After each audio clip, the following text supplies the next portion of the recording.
Grown के साथ ये लोग उस प्लेन में जाने वाले थे। इतने में वहाँ एंड्रू और उसकी पत्नी भी पहुंच गए। वो ग्रोन के साथ जाने की बात करते हैं। ग्रोन एक मतलबी इंसान था। वो जानता था कि इनकी मजबूरी है, इसलिए वो ज्यादा पैसों की डिमांड करता है और साथ ही वो सामान यहीं छोड़ने का कह रहा था। मजबूरन इन्हें सभी को ऐसा ही करना पड़ा। ये प्लेन में बैठ गए। प्लेन ने उड़ान भरी। कुछ समय के लिए सब ठीक था, मगर अचानक से प्लेन में खराबी आ गई और इंजन फेल हो गया। इस बीच ग्रोन पैसेंजर को शांत करने की कोशिश कर रहा था। ये सब कुछ उसके कंट्रोल में है, मगर कुछ देर बाद ही ये लोग अफ्रीका के खतरनाक इलाके में क्रैश हो गए। इस क्रैश में क्रिसी नामी औरत की तो तुरंत मौत हो गई। बाकी सब ठीक थे, बस घबराए हुए थे। और एंड्रू की पत्नी की टांग टूट चुकी थी। वो प्लेन में ही फंसी थी। प्लेन के 2 टुकड़े हो चुके थे। टोबा को ग्रोन पर गुस्सा आया था क्योंकि ग्रोन ने प्लेन को ओवरलोड किया था। असल में वो गैर कानूनी सींग स्मगल कर रहा था, इसलिए प्लेन क्रैश हो गया। ये जगह खतरनाक इसलिए थी क्योंकि यहाँ पर जंगली शिकारी जानवर बहुत थे और दूसरा, यहाँ से अगर कोई प्लेन गुजरेगा भी तो शायद हफ्ते लग जाए। तब तक भूख और प्यास से इनकी मौत हो सकती है। मगर ग्रोन को यकीन था कि यहाँ पास ही एक गांव है और वो लोग इनकी मदद कर सकते हैं।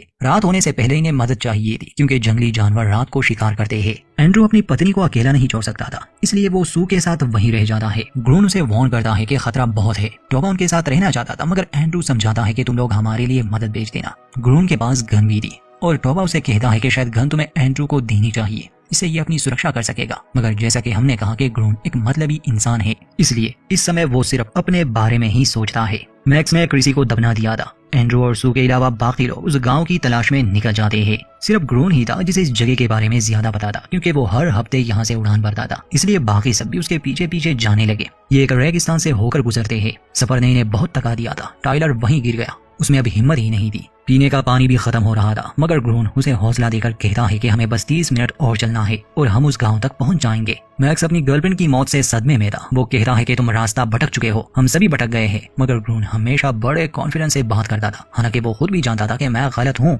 वहीं दूसरी तरफ एंड्रू और उसकी पत्नी दिखाई जाती है। एंड्रू सू के लिए बहुत परेशान था। सू कहती है कि यहाँ से निकलने के बाद हम अपने बच्चों के बारे में सोचेंगे, शायद हम किसी को गोद ले लें। उस समय एंड्रू प्लेन में कोई हथियार ढूंढने लगा क्योंकि शाम होने वाली थी और खून की वजह से शिकारी जानवर इस ओर आकर्षित हो रहे थे। एंड्रू को खतरे का अंदाजा था, मगर आगे उसके साथ कुछ भयानक होने वाला है। ग्रोन और बाकी के लोग हिम्मत करके आगे बढ़ रहे थे। उन्हें लगा जैसे ही वो रेगिस्तान को पार कर लेंगे वो गाँव उन्हें दिख जाएगा, मगर बदकिस्मती से ग्रोन गलत दिशा में जा रहा था। वहाँ कोई गाँव नहीं था, बस एक बीहड़ इलाका था। इससे सबकी उम्मीद टूट जाती है और मैक्स उसकी गन छीन लेता है। वो ग्रोन को ही दोष दे रहा था कि ये कातिल है। इसकी लालच की वजह से प्लेन क्रैश हुआ और क्रिसी मारी गई। वो बाकी सबको अपने पीछे आने को कहता है, मगर ग्रोन बताता है कि जल्द ही अंधेरा हो जाएगा, हमें वापस जाना होगा। टाइलर और टोबा ग्रोन का ही साथ देते हैं क्योंकि उसका फैसला सही था, मगर मैक्स दूसरी दिशा में जाने लगा। शाम होने से पहले ये हादसे वाली जगह पर पहुंचे तो देखा कि हर तरफ बस खून ही खून है। इसका मतलब कि शेरों ने हमला कर दिया था। लगा दोनों को ले गए, मगर तभी जख्मी एंड्रू पीछे से ग्रोन पर हमला करके उसका गला दबाने की कोशिश करता है।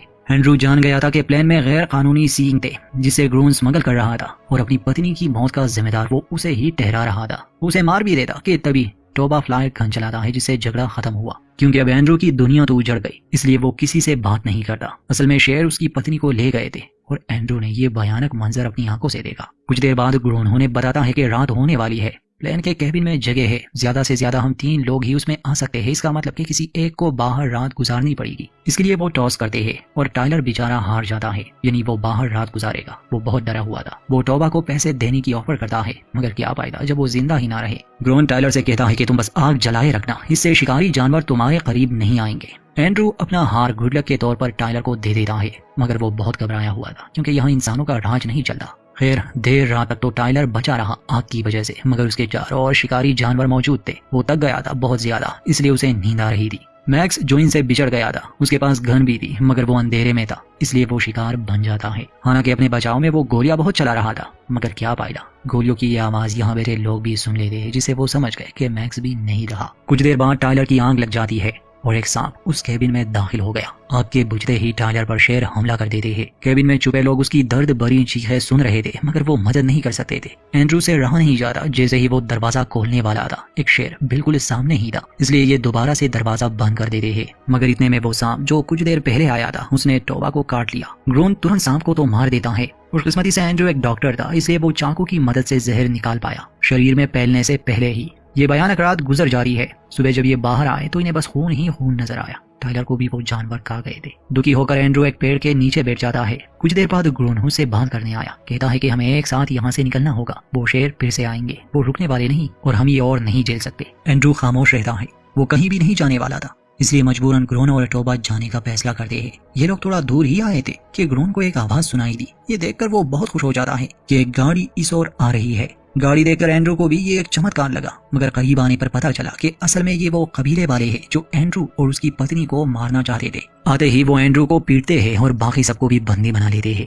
जब उन्होंने प्लेन के सामान का जायजा लिया तो उसमें उन्हें सींग नजर आए, जिससे वो काफी गुस्सा हो गए। कहते हैं कि तुम घोड़े यहाँ आकर हमसे चुराते हो। उनमें से एक एंड्रू को शूट करने ही वाला था, मगर तभी ग्रूट कहता है कि ये मैं स्मगल कर रहा था, पायलट मैं हूँ। टोबा जब उन्हें शांत करने और समझाने की कोशिश करता है कि ये भले लोग हैं, मैं भी यही का हूँ, हमारा प्लेन क्रैश हुआ और हमारे साथी भी मारे गए। ये कबीले वाले बाहर से आए लोगों को अपना दुश्मन समझते थे और टोबा यानी उनका अपना इनका ही साथ दे रहा था, उसे तो तुरंत ही मार देते हैं। इसके बाद ग्रून और एंड्रू को वहीं बिठाया जाता है। इन सींगों को वापस ले जाने के लिए एक ट्रक की जरूरत थी, इसलिए इनमें से कुछ वापस अपने कबीले में गए और 3 सैनिक यहाँ रह जाते हैं इन पर नजर रखने के लिए। पूरा दिन इन्हें धूप में बिठाया जाता है, जिससे ये काफी थक गए थे। ऊपर से कबीले का एक आदमी इनकी बेइज्जती भी करता था, इन्हें और परेशान करता था। समय गुजरता है और फिर ग्रून ने देखा कि एंड्रू अब बहुत थक चुका है। ये कबीले वाले भी सो गए थे, इसलिए वो चुपके से उनकी बंदूक छीनने की कोशिश करता है, मगर वो आदमी जाग गया। इनके बीच लड़ाई शुरू हो गई, गोलियां भी चलती है, मगर एंड्रू ने भी मदद की, जिसके हाथों एक आदमी की मौत हो गई। ये देखकर उसे बहुत दुख हुआ।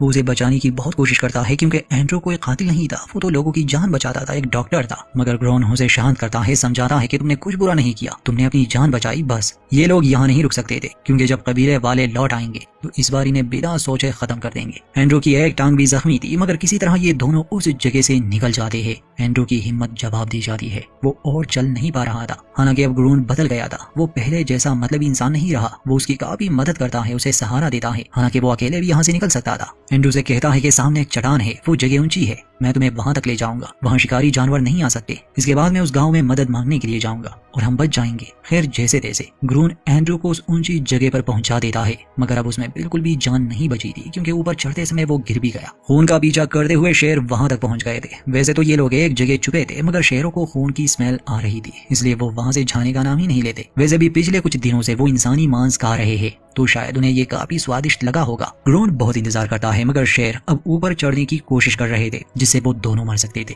ग्रोन अब मतलब ही नहीं बनना चाहता था। वो एंड्रू से कहता है कि सारी गलती मेरी थी, तुम्हारी पत्नी का मर जाना, बाकी लोगों का, यहाँ तक कि उस बच्चे का भी जिसका तुम इलाज कर रहे थे। मुझे पैसों की लालच थी, इसलिए मैं उन मेडिकल सप्लाईज को न ले आया, मगर अब मुझे अपने गुनाहों की सजा मिलनी ही चाहिए। मैं तुम्हें मरने नहीं दूंगा। एंड्रू बेहाल पड़ा, ऐसा करने से मना कर रहा था, मगर ग्रोन उसकी नहीं सुनता और शेरों का ध्यान भटकाने के लिए वो चिल्लाने लगा। जैसे ही वो वहां से भागा, शेर उसे पकड़ लेते हैं और खा जाते हैं। एंड्रू बचा रहा, क्योंकि इसके बाद वो शेर वहां से चले गए। अगले दिन जब उसे थोड़ा बहुत होश आया तो वो चलने लगा जितना उससे हो सका। एक मैदान में पहुंचकर उसका सामना 2 हाइना से हुआ। यहाँ पर एंड्रू का विश्वास डगमगा रहा था कि वो इतना ईश्वर को मानता है, मगर इस मुश्किल समय में वो मदद नहीं कर रहा। एक लकड़ी हाथ में लिए वो खुद को बचाने की कोशिश कर रहा था, मगर तभी आसमानी बिजली कड़कती है, जिससे वो हाइनास वहां से भाग गए। एंड्रू वहीं गिर गया। बारिश शुरू हो गई। फिर उसे एक सपना आया जिसमें सू यानी उसकी पत्नी उसके करीब आती है, पर असलियत में एंड्रू उस गांव के बहुत करीब आ गया था और गांव के कुछ लोगों को वो मिला, उसे अपने साथ ले जाते हैं और ऐसे एंड्रू की जान बच